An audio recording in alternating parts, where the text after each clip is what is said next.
Man, I did not want to do this video. Not because of the content of it, I am exceedingly proud of my modeling career. Look at that. You can't buy those cheekbones.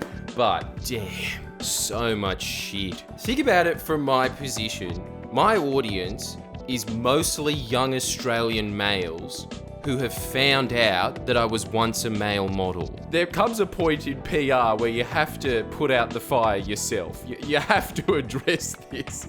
And this is where it's come to. I just get at least 20 comments a week of people going, "Oh, fancy you and your modeling career, eh, mate? Bloody Zoolander over here." Well, that's why I started in the first place, because I legitimately thought that Zoolander was cool and I wasn't young. I was 19. Just been goaded into this from my editor, Matt, who has been harassing me. That is the best word for it. Full-scale harassment to get this video out. I didn't want to do this video because it's going to get the usual, "Friendly Jordis is trash content. All you ever do now is do stupid PewDiePie meme reviews." I've done 2. You don't ever release any of the good shit anymore. I release just as much as I always have. It's always been light at the beginning of the year because I've been doing my stand-up show. Lay off me! And also, look at how pretty I used to be.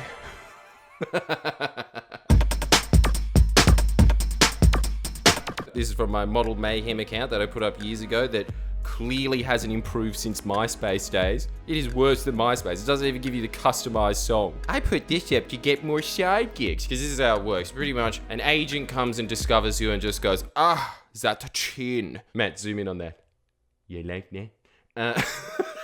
Then as a male model, which is never discussed in the wage gap debate, where we get paid way less than female models do. I think when I was working, the top female model was earning $50 million a year. The top male model, Matthias Lauritsen, my boy, still repping it hard in the game and has the funniest dad of all time. Matt, just show this.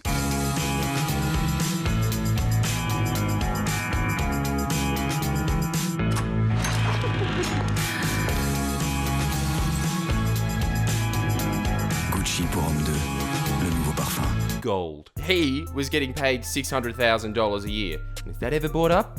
Where's your sympathy for him, Lisa Wilkinson? But then what happens is you get your agent and they're the ones that take you overseas and whatnot, and then you just get little side gigs on the side while you're in Australia because there's nothing here except for every now and then they go, "We want to do another Rip Curl video. Do you have that really sandy beard and look like the only thing you've ever drunk in your life is Corona, but you're still extremely skinny?" No? Well, Australia's not the market for you, mate.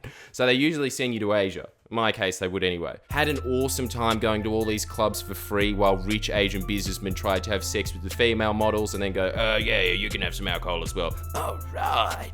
Being in the peripheries of the high life. And I wouldn't trade it for anything. It was mad getting paid to do this all day. This is my blue steel. You ready? You ready? Still got it. Then I started using my Model Mayhem account to try and pathetically prop up my YouTube channel, so I just made my About Me a joke. Listen to this. Once I went to the aquarium, seemed nice until Rex Hunt, fishing legend, put his fishing line in one of the tanks and started reeling in Aquaman, who took the bait cackling, "Fish and chips! I love fish and chips!"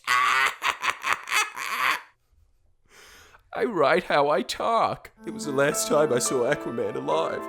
I didn't tell anyone because I was scared of what would happen to me. However, I have to come clean because my conscience is so dirty. So very, very dirty. And that was about the same time that I stopped getting job offers. If you look at a lot of Star Now accounts or Model Mayhem accounts, when someone doesn't actually have any experience at all, they always just put experience. "Oh yeah, very experienced. What have you done?" One Peter Alexander magazine. Very experienced.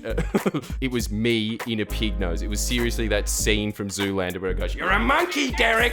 A monkey!" That was my first paid job. Damn, if someone finds that. There goes any prospect of me holding an elected office, just a shot of me in a little pig nose going, "He's pork barreling billions of your dollars."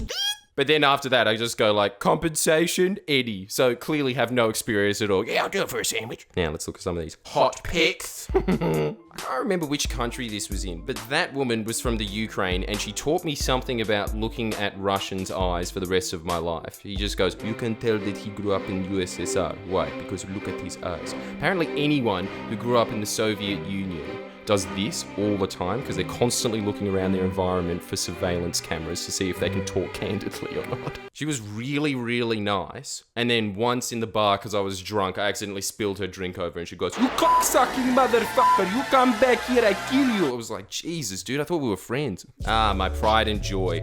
Any job that I had after being on the front of Men's Folio Singapore, Raid the Lightning, of which my personal favourite 2 photos from that is Boss and as fierce as Beyonce.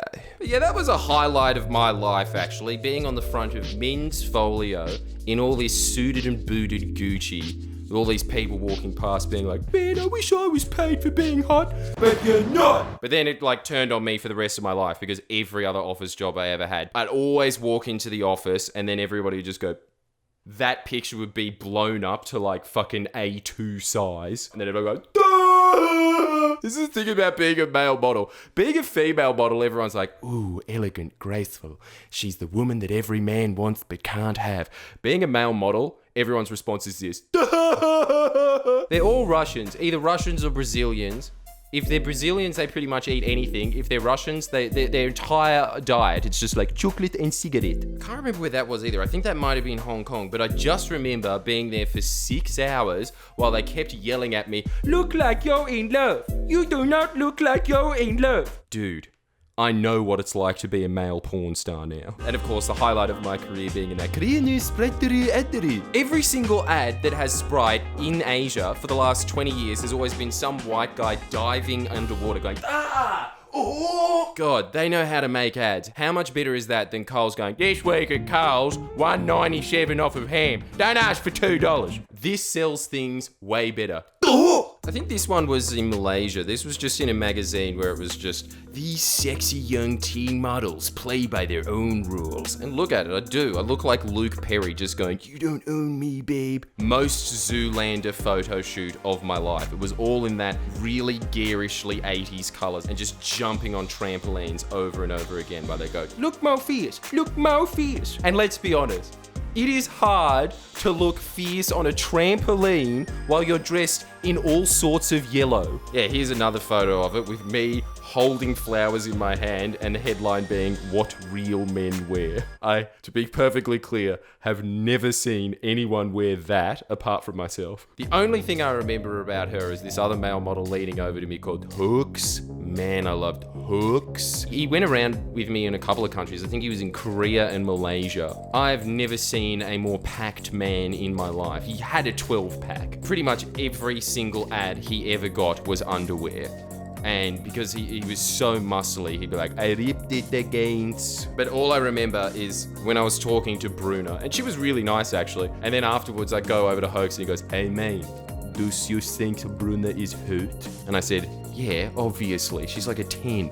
To which he was just like, "I give her a 9.5.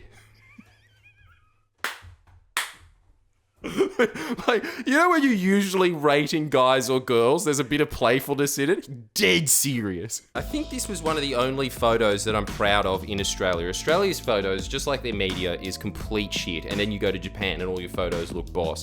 That was the only one where I thought, yeah, good. Look at the other ones that I had from Australia. Look at this shit. There was the pig one, first off. I think everything in my portfolio is all from Asia. Let me just look. Oh, yes. Yes, just a casual workout there. Do you know those weights have water in them? Who buys that? I just want to know that. That's the only question I have about my entire modeling career. Has anyone ever bought these weights? This is the photo that my editor Matt said, "Jesus, you look like the Ice Pick Killer." And that has to be the most insulting thing I've ever heard in my life. I've been a YouTuber for 5 years. I've heard a lot of very insulting things.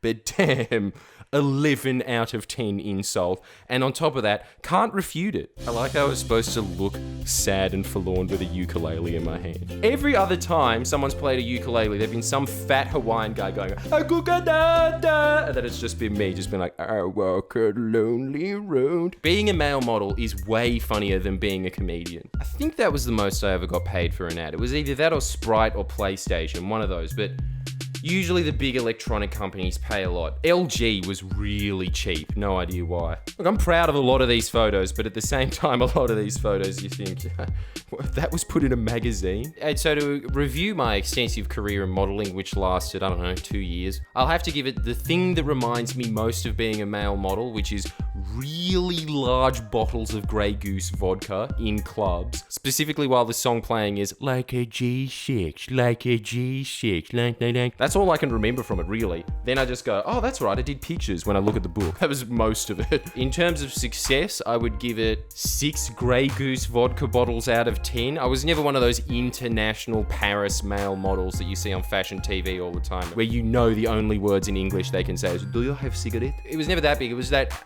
average male model life of getting about the same amount of money as somebody who works at McDonald's until you're in your 40s and 50s, and then you get to be in all those ads of the new Jeep Grand Cherokee is exactly the same as last year's model, but this time the black is a little more sparkly. That's usually what happens to most male models unless they're like the elites. But I was never one of those. 6-litre Grey Goose vodkas out of 10. Come see my live show, John Howard, in Melbourne throughout the Melbourne Comedy Festival. I'm doing it pretty much so I can maybe get a review of one person going to it for free and just writing down, I should say something nice, it was a free ticket. Make sure that you press like. Come on, just give me some validation. Please share and comment below. Comment.